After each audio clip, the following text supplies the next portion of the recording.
and it's unfortunate we have to lose the challenge of being the visitors, not to mention the crowd you guys got and the atmosphere, but just not getting the last at bat. So proud of this guy to my right, man. He competed. He gave us a chance, and we put together some offense early, but fell a little flat there at the end. That's a credit to Texas A&M and obviously that really talented bullpen they got. Questions? Dan, what did you kind of see in particular with Jared? I mean, it seemed like he had his best up, but man, he was gritty and gave you some link. Gave us a chance, right? I mean, it's I didn't think his breaking ball command was great. Probably starting to feel it there late and threw a little more pitches than he would have liked. But, we talk about getting off the field. It's just getting off the field. Don't have to be pretty. I was proud of him today because he got off the field. I mean, and, they were one hit away from busting this thing open early, and he kept us in it and allowed our offense to get it going a little bit and made it a great game. Go ahead.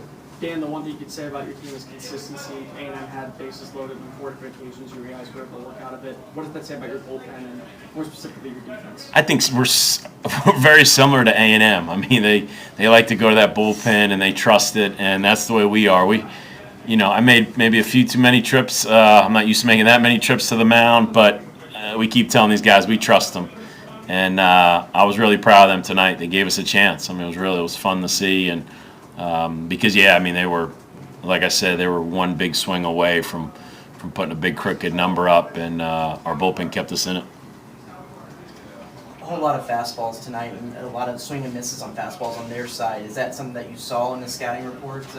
That maybe the high fastball would be a little dangerous? No, that's just Jared and Prosecki and just some of our guys. I mean, just pitching to their strengths. They don't. I didn't notice Texas A&M swinging and missing a lot in the scouting report. They had some big 2-out hits and 2-strike hits, and they moved the ball, and it's a good offense. Like I said, I was really pleased with our pitching tonight. Gave us a chance. Do you know who you'll go with tomorrow? Have you made that decision yet? We haven't yet, so we'll get on the bus and quick turnaround, and but as you can see, we ran a lot of guys out tonight, not saving anybody, and I like that we went to Prosecki, even in a tie game. This is like a weekend series. You hate those weekend series where your closer doesn't pitch, and we made a decision. We got a chance to win this game. We got to get him out there, so he gave us a chance. Dan, this time of year, it's all about, it really is a game of inches. What did you see on Levi's play there at center? I mean, at first glance, I thought he had it.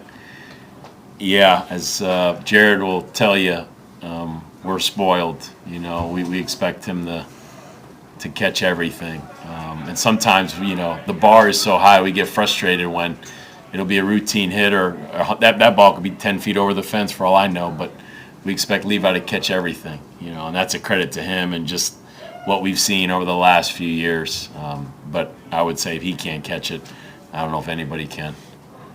Jared, what did you see from the start of A&M batting lineup to where you made the message to tomorrow's start? Will you say that again? What did you see from the top of that order from Texas A&M's lineup that maybe can convey to the start of the turn tomorrow? Yeah, the top of their lineup was definitely really talented. I wish I made them earn it a little more. I don't know how many walks I had exactly, but I feel like I was definitely out of the zone a lot. But I think they're all really talented, and they didn't really chase off speed that was out of the zone, so that was kind of a credit to them too. But I thought they looked good. Jared, how did other players, during those long innings where you get your bases loaded and then get out of the jam, how would your teammates keep you going in those innings, and just what was going through your mind trying to stay focused with the fans getting so loud and rowdy? Yeah, in between innings, I had several teammates come up to me and just say, keep going, just little stuff like that. So just knowing my team has my back is definitely a key factor to make me want to go back out there and do my best for the team, basically. So, yeah. Anything else? Coach, only pitching Smeltz for one batter. Was that a decision maybe made to see him again tomorrow? It's a good question. I wouldn't say we used anybody with the mindset of saving somebody for tomorrow. It's all hands on deck, and you got a chance to win game one.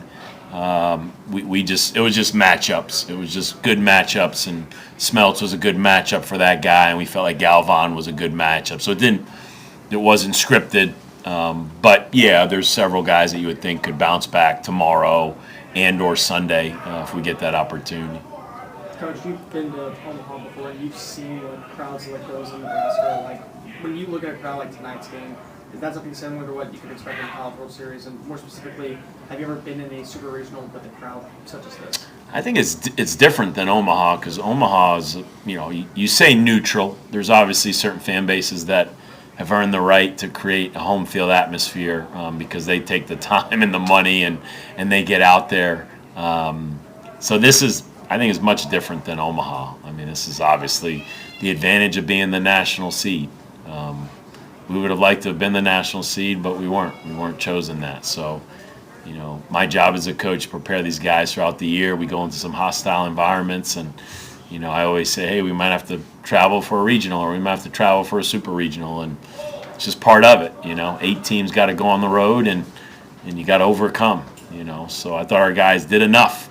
We were close. Maybe one swing away, and we had a chance to overcome. So I'm anxious to see us play tomorrow. Now knowing what we know and having seen it in person in hand, I'd like to think they're going to enjoy it even more. I mean, it's a great atmosphere. Coach Jared, thank you all. You Yeah, bet. get Thank some you, rest. guys. Yep.